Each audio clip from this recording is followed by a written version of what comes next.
Seventh reason because of which coaches either fail or struggle in their coaching journey is no goal setting. बहुत सारे coaches को मैं interaction करता हूँ और जहाँ पर मुझे ये देख करके बड़ा शॉक लगता है ये, that they have started with their journey but they don't have an and goal in their mind. वो डेस्टिनेशन के बारे में नहीं सोचा है, उन्होंने कोई गोल सेट नहीं किया है कि इस पर्टिकुलर ड्यूरेशन में मैं यहाँ पहुँचूंगा, यहाँ से यहाँ जाऊँगा, यहाँ से आ जाऊँगा.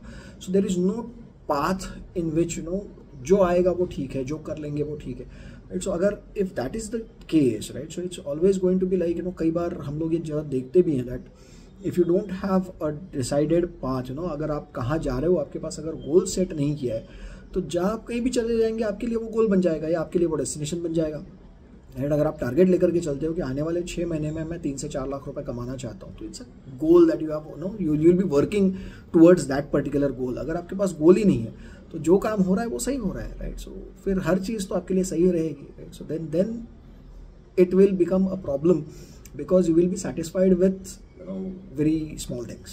So I don't want that to happen to any one of you, right. So if this resonates with you that you are not having any goal in front of you, right, जरूरी नहीं कि लाखों करोड़ों का गोल होना चाहिए, लेकिन आप कोई भी गोल अगर आप अपने पास रखना चाहते हैं तो what is that goal that you want to achieve in a certain period of time and what is the action that you are going to take for that particular goal. Please put it in comments if this resonates with you. Thank you so much.